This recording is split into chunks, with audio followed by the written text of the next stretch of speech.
Subscribe कीजिए हमारे channel Balaji competition गुरु को और पाएं लेटेस्ट अपडेट सबसे पहले। इस बेल आइकन को जरूर प्रेस करें ताकि नोटिफिकेशन मिलती रहे। मैं दिलीप आपका स्वागत करता हूं अपने YouTube चैनल बालाजी कंपटीशन गुरु में।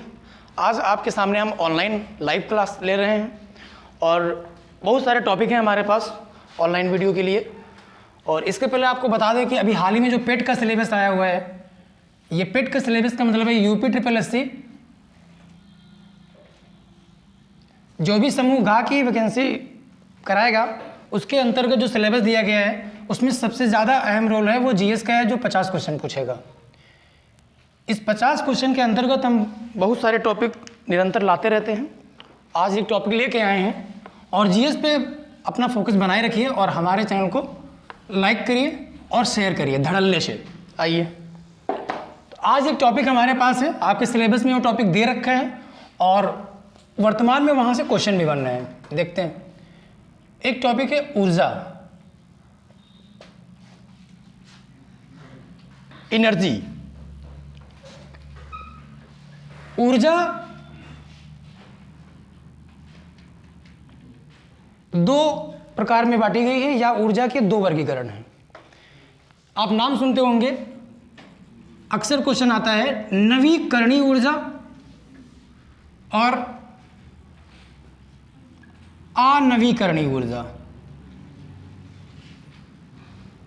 ये ऐसी ऊर्जा या ऐसे स्रोत होते हैं जिनका उपयोग हम दोबारा कर लेते हैं, और अनवीकरणीय ऊर्जाएं ऐसी ऊर्जाएं होती हैं जिनका उपयोग हम सिर्फ एक बार कर पाते हैं।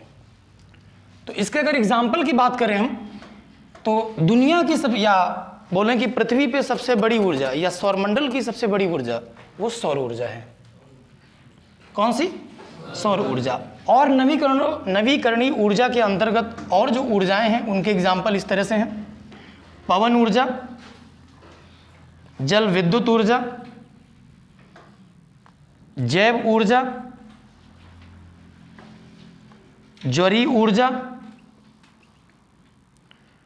और भूतापीय ऊर्जा। भारत में इन सभी ऊर्जाओं के स्रोत पाए जाते हैं।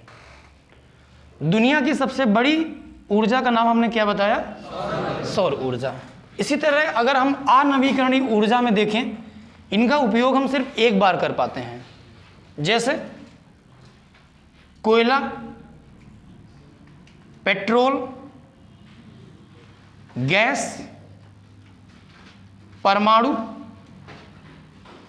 या नाभिकीय ऊर्जा, न्यूक्लियर एनर्जी। ये ऊर्जाएं कैसी हैं? अनवीकरणीय ऊर्जाएं हैं। जब इन ऊर्जा का हम उपयोग करते हैं तब पर्यावरण पे कोई नुकसान नहीं पहुंचता है। इसीलिए नवीकरणीय ऊर्जाओं को हम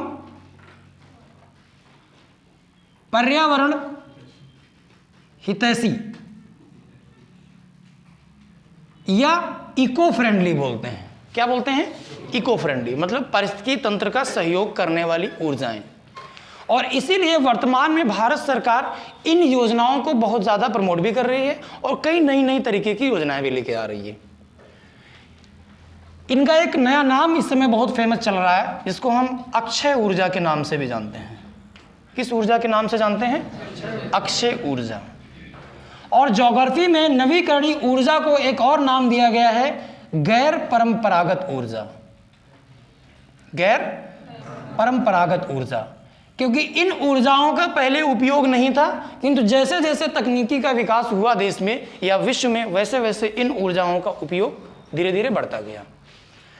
और इसी तरह अनवीकरणीय ऊर्जा को हम परंपरागत ऊर्जा कहते हैं। क्या कहते हैं? परंपरागत ऊर्जा कहते हैं।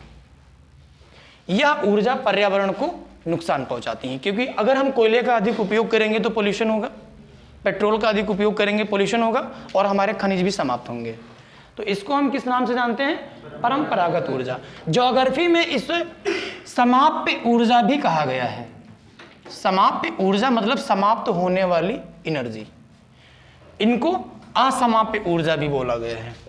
क्या बोला गया है? असमाप्य ऊर्जाएं। तो इनके कितने नाम हैं? नवीकरणीय ऊर्जा, गैर परंपरागत ऊर्जा, असमाप्य ऊर्जा, अक्षय ऊर्जा, वर्तमान में भारत सरकार अक्षय ऊर्जा के नाम से इसको बहुत चर्चित कर रही है। अब अगर हम सौर ऊर्जा की बात करें तो सौर ऊर्जा का जो ऊर्जा का स्रोत है वो नाभिकीय संलयन के द्वारा है। किसके द्वारा? नाभिकीय संलयन, जिसमें हाइड्रोजन और हीलियम गैस शामिल होती है। समझ में आ रहा ना आप लोगों को? ओके, आइए देखते हैं आगे। अब अगर बात करें हम, अगर इधर की बात कर लें और अगर इंडिया कॉन्टेक्स्ट में बात करें हम, तो क्वेश्चन पूछता है एक कि भारत में सबसे ज्यादा विद्युत उत्पादन किन किन माध्यमों से या किन किन क्षेत्रों से होता है। अच्छा, एक क्वेश्चन हम बना रहे हैं, आप बताइएगा, और उसके विकल्प भी हम आपके सामने रखेंगे। एक क्वेश्चन है, जरा ध्यान दीजिएगा। प्रश्न है, इनमें से कौन सी ऊर्जा पर्यावरण हितैषी नहीं है? पर्यावरण हितैषी नहीं है, समझिए। ऑप्शन ए हाइड्रोजन,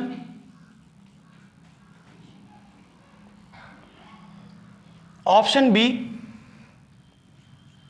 जैव ऊर्जा,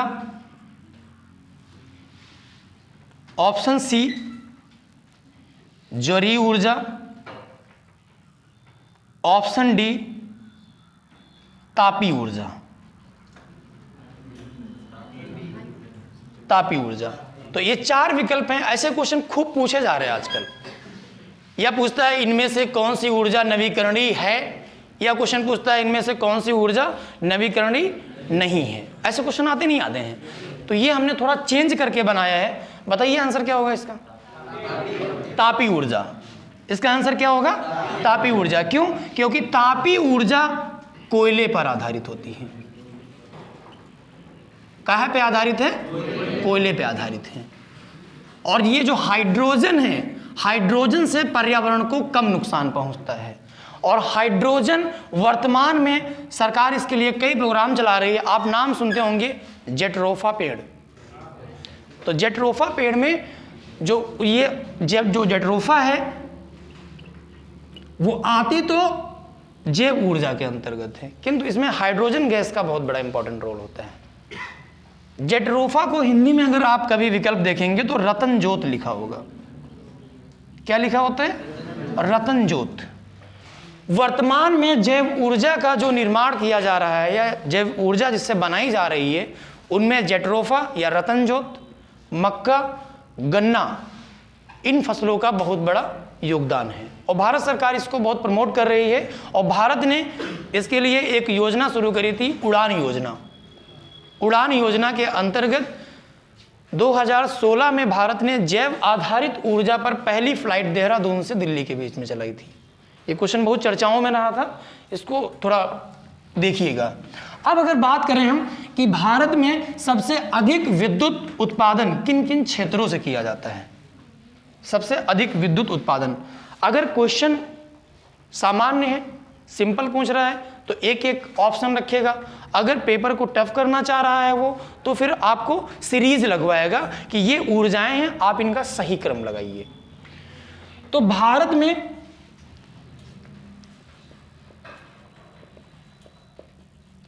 सबसे ज्यादा जो विद्युत उत्पादन हो रहा है वो है तापीय ऊर्जा या तापीय विद्युत। मतलब कोयले पर आधारित विद्युत का उत्पादन भारत में सबसे ज्यादा किया जा रहा है। और ये विद्युत उत्पादन करने के लिए 1975 में भारत ने एनटीपीसी की स्थापना करी थी। किसकी स्थापना करी थी?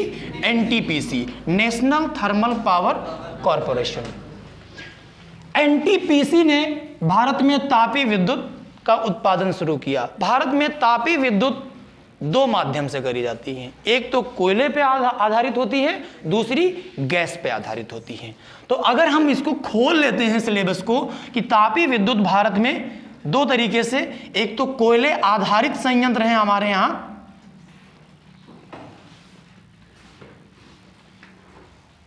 और दूसरे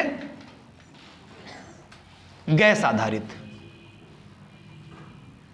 तो ये जो है भारत में वर्तमान में 19 है इनकी संख्या। ये 19 संख्या हम कभी अगले दिन पढ़ेंगे, क्योंकि इसके लिए एक अलग से हमको वीडियो बनानी पड़ेगी, क्योंकि 19 नाम बहुत ज़्यादा होते हैं। और गैस आधारित जो हैं हमारे यहाँ, उनकी संख्या 7 है। जैसे अपने उत्तर प्रदेश के रायबरेली का ऊंचाहार संयंत्र गैस आधारित है। एग्जाम्पल मैं बता रहा हूँ आपको। वर्तमान समय में तापीय विद्युत का उत्पाद, मतलब टोटल विद्युत में अगर एक हम मैप बना लें इस तरह से, ये चार्ट फ्लो चार्ट हो गया। अगर ये 100% विद्युत उत्पादन भारत है तो किस किस एरिया से सबसे ज़्यादा आ रहा है, तो तापीय विद्युत का उत्पादन जो हो रहा है भारत में वो लगभग 60% उसका योगदान है। कितने परसेंटेज है? 60% उसका योगदान है। इसके बाद लगभग 23% अक्षय ऊर्जा। कौन सी ऊर्जा? अक्षय ऊर्जा। अक्षय ऊर्जा को और किस नाम से जानते हैं? अभी तो बता के आए हैं, नवीकरणीय ऊर्जा। कौन सी ऊर्जा? या गैर परंपरागत ऊर्जा। कौन सी ऊर्जा? या गैर परंपरागत ऊर्जा। तो ये पहले नंबर पे है भैया, ई दूसरे नंबर पे है। इसके बाद जो पार्ट आते हैं वो है जल विद्युत ऊर्जा। जल विद्युत ऊर्जा का योगदान लगभग मैं बता रहा हूं, ये नई आर्थिक समीक्षा आएगी तो उसमें आगे पीछे हो सकता है, तो लगभग 12%। और इसके बाद जो ऊर्जा बनती है हमारे यहां जो आती है वो है लगभग 2% नाभिकीय ऊर्जा। कितनी? लगभग 2% नाभिकीय ऊर्जा। अच्छा, एक करंट का क्वेश्चन हम आपको बताते चले साथ में, सौर ऊर्जा से संबंधित है। अगर क्वेश्चन पूछा जाए वर्तमान समय में भारत की सबसे बड़ा सोलर पावर प्लांट कहां और कितने मेगावाट का है, तो वर्तमान में सबसे बड़ा solar power plant Madhya Pradesh के रीवा में, बहुत चर्चाओं में था। रीवा, एमपी का रीवा एक जगह है जो 750 मेगावाट है, 750 मेगावाट है। यह भारत ही नहीं एशिया की सबसे बड़ी परियोजना है, बहुत इंपॉर्टेंट है। और ये 2020 से शुरू हुई है, अभी इस पे काम चल रहा है। सौर ऊर्जा से संबंधित ही आप एक शब्द सुनते होंगे, फोटो वोल्टाइक। पता है इसका मतलब क्या होता है? फोटो, ये सब करंट के टॉपिक हैं, करंट में ये शब्द मिलेंगे आपको, या इन्वायरमेंट पढ़ेंगे या जब ज्योग्राफी पढ़ेंगे वहां पे आपको ये शब्द मिलेंगे। बताइए, फोटोवोल्टाइक। फोटोवोल्टाइक का मतलब है कि जो सोलर प्लेट आप देखे होंगे इस तरह से होती है, सोलर प्लेट देखते हैं, उसमें इस तरह से लाइनें खिंची होती हैं वाइट। और जब भी सोलर प्लेट आप देखेंगे, जो कोई भी आपके घरों में आस पड़ोस में प्लेटें होंगी जिससे हम उसको बैटरी से जोड़ के विद्युत का उत्पादन कर रहे हैं और रात में हम लाइट जलाते हैं, देखते हैं ना, तो वो प्लेट ऐसे रखी होती है सूर्य के सामने और उसमें लाइनें खिंची होती हैं।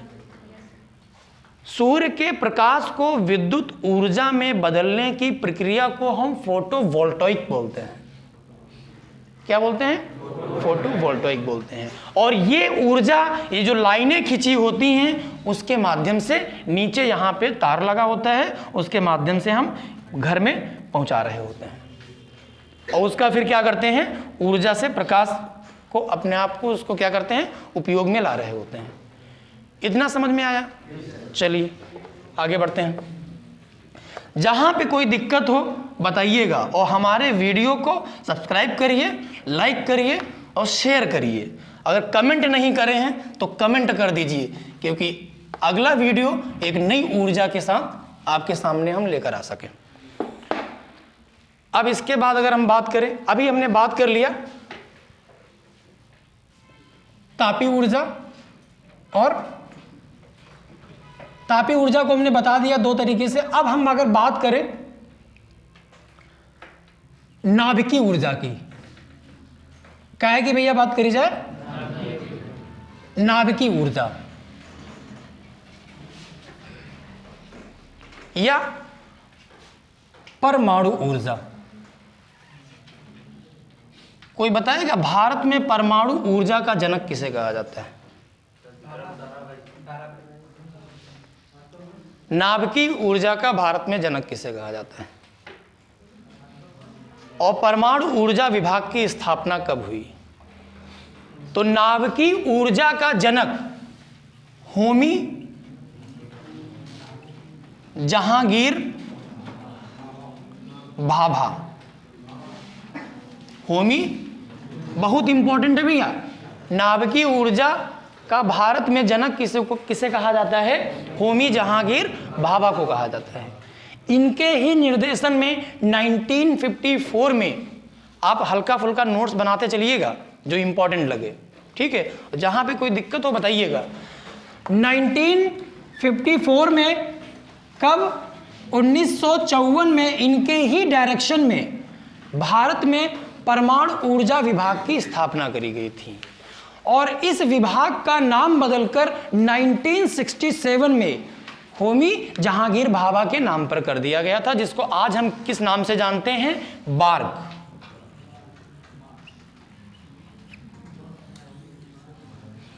Bhabha atomic research centre. ये कब बना? 1967। और ये कहां है आज? ट्रॉम्बे। बहुत फेमस क्वेश्चन है भैया ये सब, इनको लिखते चलिएगा साथ साथ में। ट्रॉम्बे, ट्रॉम्बे कहां है भैया? महाराष्ट्र। अच्छा, ट्रॉम्बे बॉम्बे से मिलता जुलता है कि नहीं है? तो जब बॉम्बे महाराष्ट्र में है तो ट्रॉम्बे महाराष्ट्र में होगा। इतना समझ में आया? आगे बढ़े चलिए। तो भारत में परमाणु ऊर्जा के जनक बार्ग 1967। कब बना? कहां है? ट्रॉम्बे महाराष्ट्र। चलिए, अब बात आती है भैया कि भारत में, बात ना करिए भैया, वीडियो पे नजर डालिए। भारत में कितने नाभिकीय संयंत्र हैं? कितने नाभिकीय संयंत्र हैं या कितने परमाणु केंद्र हैं जहां से विद्युत का उत्पादन किया जा रहा है? तो यहां से जैसे क्वेश्चन बनते मैं वो बता रहा हूं। एक क्वेश्चन बनता है, भारत का पहला नाभिकीय संयंत्र केंद्र कब और कहां लगाया गया? कब और कहां लगाया गया? वर्तमान भारत में कितने नाभिकीय संयंत्र हैं? 22। कितने हैं? 22। तो अब अगर बात करें भारत का पहला नाभिकीय संयंत्र 1969 में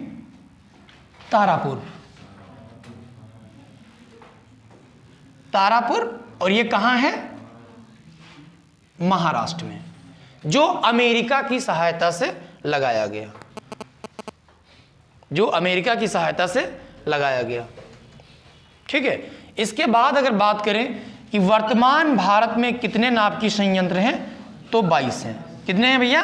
22 हैं। अगर हम 22वें संयंत्र की बात करें, जरूरी है ना भैया कि 22वां कौन सा है? तो ये 2016 में, कब? 2016 में कुडनकुलम तमिलनाडु में स्थापित किया गया। कुडनकुलम तमिलनाडु में स्थापित किया गया। और ये किसकी सहायता से है भैया? कोई बताए? रूस की सहायता से बनाया गया है। कब बना है? 2016। तो भारत का पहला नाभिकीय संयंत्र 1969 तारापुर और भारत का 22वां नाभिकीय संयंत्र कुडनकुलम तमिलनाडु, जो रूस की सहायता से लगा। और ये किसकी सहायता से लगा है? यूनाइटेड स्टेट ऑफ अमेरिका की सहायता से लगा है। कुछ और जान लेते हैं। एक क्वेश्चन अगर पूछ ले, अभी पूछा तो नहीं है, अगर पूछ ले, भारत का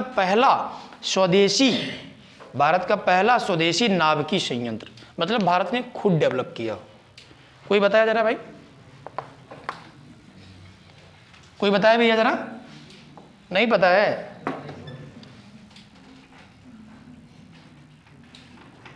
कलपक्कम। कौन सा? कलपक्कम। ये भारत का पहला स्वदेशी संयंत्र है।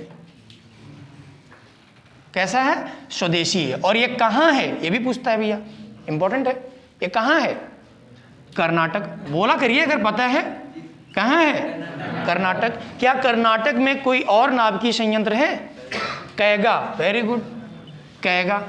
चलिए भैया, आप यूपी के एग्जाम देंगे, अगर पूछ ले उत्तर प्रदेश का एकमात्र नाभिकीय संयंत्र या परमाणु केंद्र, नरौरा। गुड। अगर पूछ ले भैया ये नरौरा कहाँ है उत्तर प्रदेश में, तब क्या बताइए आप? गलत उत्तर। और कोई बताया जरा? बुलंदशहर। कहाँ है भैया ये? बुलंदशहर। बुलंदशहर की एक खासियत कोई जरा बताए हमको। अगर क्वेश्चन पूछे उत्तर प्रदेश का कौन सा जिला है जो सबसे अधिक जिलों या जनपदों से सीमाएं बनाता है, तो बुलंदशहर 12 जनपदों से ये सीमाएं बनाता है। इतना समझ में आया? इसके अलावा अगर बात करें भैया कोई गुजरात में या कोई राजस्थान में रहा हो, राजस्थान में कोई परमाणु संयंत्र है? कोई रिकॉल करके बताए। एक काकरा पार का नाम सुना होगा। काकरा पार कहां है भैया? गुजरात में है। और एक रावत भाटा का नाम सुना होगा, ये राजस्थान में है। तो हमने 19 में कितने बता दिए आपको?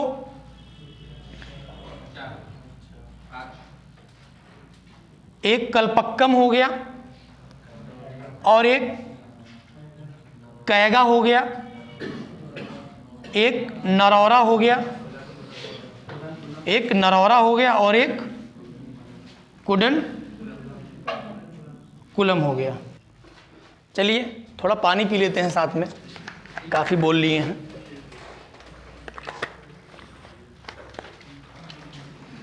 तो भैया कलपक्कम अभी हम आपको कहाँ बता के आए हैं? कर्नाटक बताए हैं। और इसके लिए आपसे हम माफ़ी मांगेंगे क्योंकि ये कर्नाटक में ना होकर कहाँ है? तमिलनाडु में। अगर आप नोट्स बना लिए हैं तो आपसे एक रिक्वेस्ट है कि उसको सही कर लीजिए। क्या आंसर है? तमिलनाडु। और ये भारत का पहला क्या था? स्वदेशी था। और इसकी स्थापना 1984 में हुई है, क्योंकि इसकी स्थापना वर्ष भी हमको जानना बहुत ज़रूरी है। कब बना है? 1984। और कहाँ है कलपक्कम? तमिलनाडु में है। अगर पूछे कलपक्कम को और किस नाम से जाना जाता है? इंदिरा गांधी परमाणु केंद्र या इंदिरा गांधी नाभिकीय केंद्र। तो इसको और किस नाम से जानते हैं भैया? इंदिरा गांधी नाभिकीय केंद्र। अच्छा एक चीज और आपको बता दें हम, 1984 में ही इंदिरा गांधी की क्या हुई थी? मृत्यु हुई थी। और इसीलिए इसका नाम क्या रख दिया गया? इंदिरा गांधी। इसी तरह आप पढ़ते हैं इंदिरा नहर, पढ़ते हैं ना? इंदिरा नहर का निर्माण तो 1958 में हुआ था। जब हुआ था तब इसका नाम क्या था? फीडर नहर। और 1984 में इंदिरा गांधी की डेथ होती है और इस नहर का नाम चेंज करके क्या रख दिया जाता है? इंदिरा नहर, जो भारत की सबसे लंबी नहर है। भारत की सबसे क्या है? लंबी नहर है भैया। अच्छा 1984 जब बात ही हो रही है तो जरा और हम जीएस है कहीं से भी पढ़ लें, आना चाहिए। क्यों भैया? जो एग्जाम में आते हैं वो हमको पता होना चाहिए। तो 1984 में भारत के एक व्यक्ति का नाम सुना होगा आपने, राकेश शर्मा। ये अंतरिक्ष में जाने वाले पहले भारतीय बने थे जो गए थे 1984 में। और इन्होंने इंदिरा गांधी जी से बात करते हुए कहा था कि अपना भारत सबसे महान और बहुत खूबसूरत दिखता है ऊपर से, अंतरिक्ष से। 1984 दिसंबर में ही भोपाल गैस त्रासदी हुई थी। ये भी क्वेश्चन पूछा जाता है। तो अच्छा बताइए भैया, इस त्रासदी में कौन सी गैस रिलीज हुई थी? Methyl isocyanide. कई बार क्वेश्चन पूछा गया है। अच्छा चलिए ये हो गया। अब 2-3 प्रश्न और जान लेते हैं। अगर क्वेश्चन पूछे कि भारत में सबसे ज्यादा विद्युत का उत्पादन कौन सा राज्य करता है इंपॉर्टेंट है कि नहीं इंपॉर्टेंट है? भारत में सबसे अधिक विद्युत उत्पादन, कोई बताए भैया अगर पता हो आपको, कोई बताए भैया? महाराष्ट्र। वर्तमान, पहले उत्तर प्रदेश था, अब वर्तमान में महाराष्ट्र सबसे अधिक विद्युत का उत्पादन कर रहा है। अगर ये नहीं है विकल्प में तब उत्तर प्रदेश। अब हम बात कर लेते हैं जल विद्युत की। क्या है कि भैया बात करेंगे हम जल विद्युत की। तो ये कैगा, अच्छा ये रह गया था दोबारा में, आप फिर देख लीजिए कैगा कहाँ है? कर्नाटक में है, वैसे पीछे बता क्या है, नरौरा यूपी में है, और ये कहाँ है? तमिलनाडु में है। चलिए आइए, हल्का फुल्का नोट बनाते रहिएगा, बहुत इंपॉर्टेंट टॉपिक है जीएस की दृष्टि से।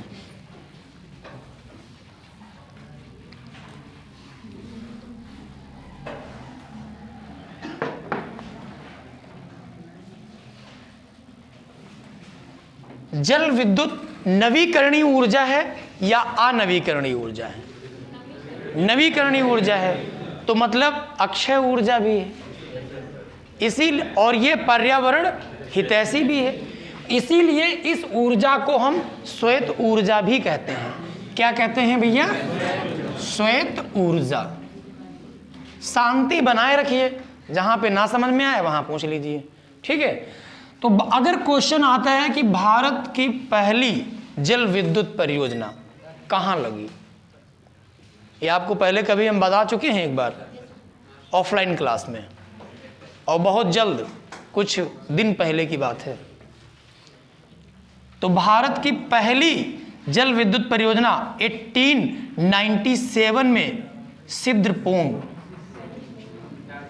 सिद्रपोंग या दार्जिलिंग, कहाँ है भैया? ये पश्चिम बंगाल में है, वेस्ट बंगाल में है। इतना समझ में आया? अब अगर पूछे कि भारत में जल विद्युत का सर्वाधिक उत्पादन किस राज्य में है? हिमाचल प्रदेश। कहाँ है? हिमाचल प्रदेश।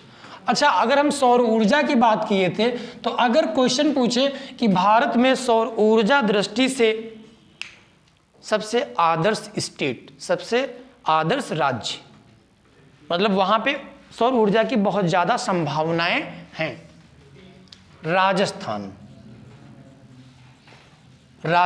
वर्तमान में भारत में सबसे अधिक सौर ऊर्जा का उत्पादन भी राजस्थान में है, किंतु जब रीवा प्रोजेक्ट हमारा तैयार हो जाएगा, तब जब करंट अफेयर्स आप पढ़ेंगे बाद में, तब इसका आंसर आपको मध्य प्रदेश मिलेगा, क्योंकि रीवा कितने मेगावाट है? 750 मेगावाट है। फिलहाल अभी के लिए हम क्या याद करेंगे? राजस्थान। इसके लिए आप करंट अफेयर्स के वीडियो के साथ बने रहिएगा, और हमारे चैनल को यदि आप अभी तक लाइक नहीं किए हैं, सब्सक्राइब नहीं किए हैं, तो जल्दी करिए भैया, और वीडियो अंत तक देखिए। बहुत इंपॉर्टेंट क्लास है, मैं जीएस और करंट अफेयर दोनों को लेके चल रहा हूं। है बात कि नहीं बात है? चलिए आइए, इसके बाद अगर ये टॉपिक इन्वायरमेंट का भी है, ज्योग्राफी का भी है, और करंट अफेयर्स रिलेटेड भी है। अब पेट के सिलेबस में जब आप देखेंगे, जब जीएस का जो पोर्शन देखेंगे, वो है तो 50 नंबर का, किंतु इसको दो तरीके से बांटा गया है। 30 नंबर की ट्रेडिशनल जीएस है, मतलब परंपरागत जीएस है, और 10 नंबर की करंट अफेयर्स है, जिसमें नेशनल और इंटरनेशनल करंट इश्यूज की बात करी जाएगी, और जो 10 नंबर बचे उसमें जीए की बात करी जाएगी, जनरल अवेयरनेस की बात करी जाएगी। ये जनरल अवेयरनेस आपका जीएस से संबंधित रिलेटेड होगा। सिलेबस इतना बढ़िया बनाया गया है कि हर सब्जेक्ट में एक एक पॉइंट उसने बता दिया है कि क्या पूछा जाएगा। आप इकोनॉमिक्स का सिलेबस देखिए, कुछ चीज़ें तो आपको हम पहले ऑफलाइन में बता चुके हैं, जैसे पंचवर्षीय योजना, योजना आयोग, नीति आयोग, वित्त आयोग, इन सब पे बात कर चुके हैं। उसमें देखिएगा 1991 का आर्थिक सुधार, हमने एक दिन बताया ना आपको, उदारीकरण, निजीकरण, वैश्वीकरण कौन लेके आया था, क्यों आया था? डॉक्टर मनमोहन सिंह लेके आए थे। ये सारे प्रोसेस आपको हम ऑफलाइन क्लास में बता चुके हैं। इसके लिए एक ऑनलाइन वीडियो लेके आएंगे जो इकोनॉमी से जुड़ा होगा, जो कम से कम 1 घंटे का वीडियो होगा, और पूरी इकोनॉमी उसमें हम कवर करने की कोशिश करेंगे, ठीक है, ये हमारा काम चलता। जो आपका ये जीए जो था, ये जीए हिस्ट्री, ज्योग्राफी, पॉलिटी, इन्वायरमेंट से जुड़े इश्यूज होंगे। जैसे मान लो अभी कोई संसद में, अभी हाल ही में नई संसद बन रही है भैया, और हाल ही फरवरी 2021 में अपनी भारतीय संसद को 100 वर्ष पूरे हुए हैं। अब ये जीएस भी है, जीए भी है। ऐसे क्वेश्चन टैकल करिएगा आप, और जीएस अगर आपकी सही चली गई तो पेट आपका आराम से निकल गया। पेट का मतलब अगर हम हिंदी में लिखें पेट, और अगर पेट नहीं निकला तो पेट पे लात मरने वाली बात होगी भैया। पेट नहीं होगा तो आगे का एग्जाम नहीं दे पाएंगे, आगे का एग्जाम नहीं मिलेगा तो रोजगार कैसे मिलेगा, पड़ी ना पेट पे लात। तो पेट को थोड़ा सीरियस लीजिए और जीएस को थोड़ा सीरियस लीजिए, समझे भैया। चलिए आइए आगे देखते हैं फिर। अब अगर इन्वायरमेंट से संबंधित ही एक ऐसे लेक्चर की बात करें जो करंट अफेयर्स से जुड़ा रहता है, पर्यावरण पे बात करें थोड़ा 5 से 10 मिनट, क्यों भैया? चलिए, तो पर्यावरण किसे कहते हैं भैया?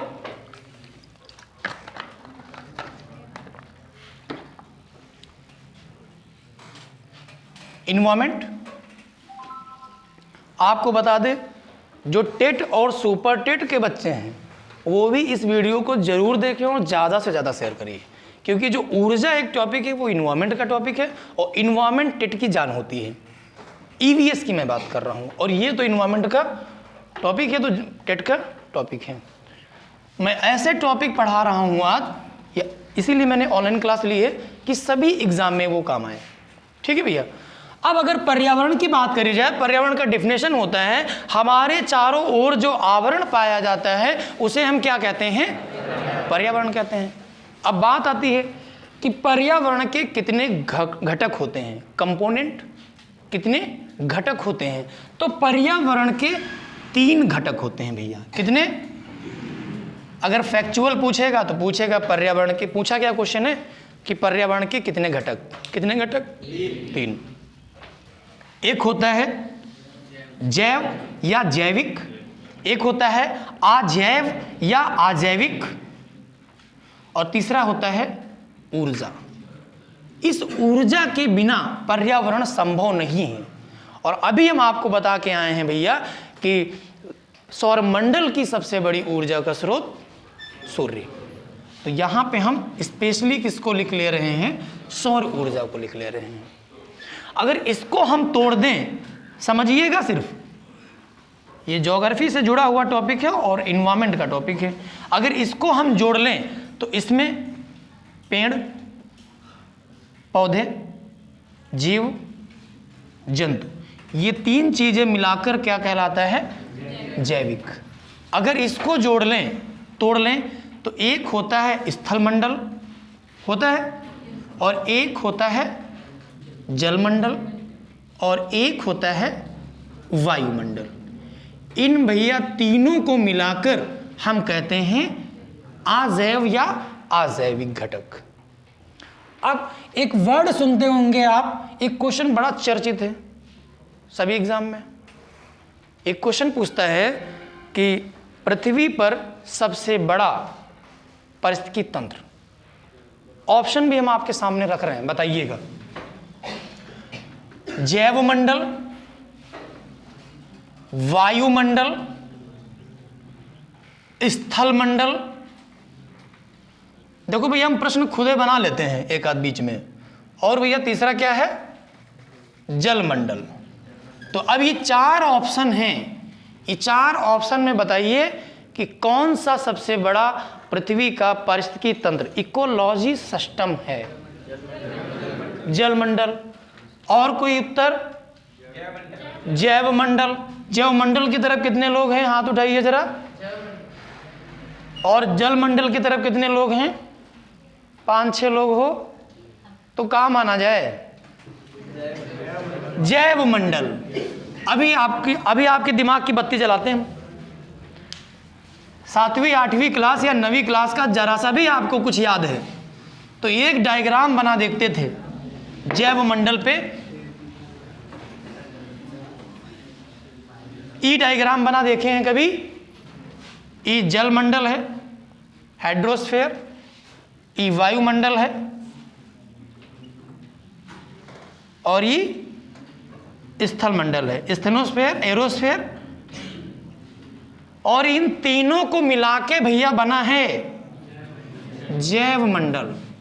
तो अब बताइए पृथ्वी की सबसे बड़ी पारिस्थितिकी तंत्र जैव मंडल।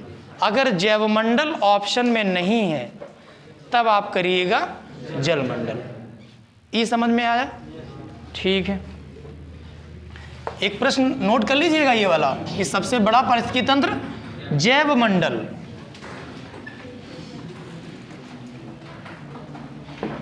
अच्छा, फिर आप देखते हैं सन 1900 से लेके 1950 के बीच में विश्व में औद्योगिकरण और नगरीकरण दोनों तीव्र गति से विकास हुए। इनके साथ साथ ही मशीनीकरण का युग आया। मशीनीकरण का युग आया मतलब खनिज संसाधनों का या प्राकृतिक संसाधनों का बहुत उपयोग हुआ। महात्मा गांधी की एक लाइन है, याद रखिए उसको। महात्मा गांधी जी ने कहा था कि पृथ्वी मनुष्य की सभी जरूरतों को पूरा करती है किंतु मनुष्य के लालच को नहीं। ये बात बहुत बड़ी है, यूपीएससी में डायरेक्ट ऐसे आता है यहाँ से और डायरेक्ट क्वेश्चन आता है यहाँ से। इनके बाद क्या हुआ? अरे भैया मोबाइल बंद कर लो थोड़ी देर। इसके बाद क्या हुआ? इनके ज्यादा उपयोग से पर्यावरण पे क्या हुआ? पर्यावरण का क्षरण प्रारंभ हो गया। पर्यावरण का क्या हुआ? क्षरण प्रारंभ हो गया। अब समस्या आई, बहुत सारी समस्याएं, नई नई बीमारियां, जल संकट, जलवायु परिवर्तन, वैश्विक तापन, ऐसे शब्द हमारे सामने आने लगे। वायु प्रदूषण, स्किन प्रॉब्लम, ये सारी समस्याएं हमारे सामने आने लगी। और इसी समय 1950 के पहले 1945 में एक संस्था बनी थी वैश्विक लेवल पे, इसका नाम है UNO, united nation of organization, संयुक्त राष्ट्र संघ बना। इसने देखा भैया कि पर्यावरण बहुत क्षरण हो रहा है। 1970 के दशक में 1972 में इसने एक नई संस्था बना दी। वो संस्था यूएनओ की रहेगी और वो संस्था सिर्फ और सिर्फ पर्यावरण के लिए काम करेगी, प्रोग्राम लाएगी और विभिन्न देशों से समझौते करेगी और रोकने के उपाय लाएगी और उनको फंड प्रदान करेगी जो विकासशील देश या जो अविकसित देश हैं। ठीक है भैया। तो 1972 में क्या हुआ? 1972 में, अब ये नोट करिएगा, इंपॉर्टेंट है, 1972 में यूनेप की स्थापना कर दी, united nation environment of programme, संयुक्त राष्ट्र पर्यावरण कार्यक्रम, एक संस्था बना दी। और इस संस्था का जो हेडक्वार्टर या जो मुख्यालय रखा कहां है भैया? नैरोबी। Very good. नैरोबी भैया किसकी राजधानी है? केन्या। तो अगर आप, ये बहुत चर्चित क्वेश्चन है, यूनेप की स्थापना कब हुई? 1972। इसका मुख्यालय कहां है? नैरोबी। चलिए, अब इसके बाद जितने भी प्रोग्राम हुए हैं वो सभी प्रोग्राम कौन ऑर्गेनाइज कर रहा है? लगभग यूनेप कर रहा है। जानते हैं यूनेप ने क्या किया? यूनेप ने पहली बार प्रथम पर्यावरण सम्मेलन आयोजित किया और यह सम्मेलन 1972 में हुआ। और अगर पूछे कि भैया ये कहाँ हुआ, बताओ भैया कोई लोग, प्रथम पर्यावरण सम्मेलन कहाँ हुआ? गलत उत्तर, स्टॉकहोम। और ये कहाँ है भैया? स्वीडन। और ये कब हुआ था? 5 जून 1972 में हुआ था। कब हुआ था? 5 जून 1972 में हुआ था। अब इसीलिए आप देखते हैं 5 जून को क्या मनाया जाता है? पर्यावरण दिवस। एक क्वेश्चन और बनना है यहां से कि पहला पर्यावरण दिवस कब मनाया गया? पहला पर्यावरण दिवस तो 5 जून 1973 को पहला पर्यावरण दिवस मनाया गया। मतलब इसी सम्मेलन में घोषणा कर दी गई कि अगले 5 जून से हम क्या मनाएंगे? विश्व पर्यावरण दिवस मनाएंगे। और ये क्वेश्चन अक्सर पूछता रहता है। अब इसको करंट से कैसे जोड़ेंगे हम? करंट से ये जोड़ेंगे कि 5 जून 2020 की थीम क्या रही भैया? ये आप इसको करंट में जोड़ लीजिए। जैव विविधता से संबंधित इसकी थीम रही है, जैव विविधता के द्वारा प्रकृति में संतुलन। ये 5 जून 2020 की इसकी क्या थीम रही है? जैव विविधता से प्रकृति में संतुलन भैया बनाना है। ये इसकी थीम रही है 2020 की। अभी 5 जून 2021 आएगा तब इसकी थीम चेंज होगी। आप अपने नोट्स को अपडेट करिएगा, ठीक है। तो अब हम यहीं पे वीडियो को, अपनी वाणी को विराम देते हैं और इसका हम दूसरा पार्ट जरूर लेके आएंगे, क्योंकि पर्यावरण वाला ये टॉपिक अभी पूरा करना है हमको, क्योंकि ये विभिन्न परीक्षाओं के लिए बहुत महत्वपूर्ण है। तो अगले वीडियो के लिए हमारे चैनल के साथ बने रहिए। तब तक के लिए जय हिंद।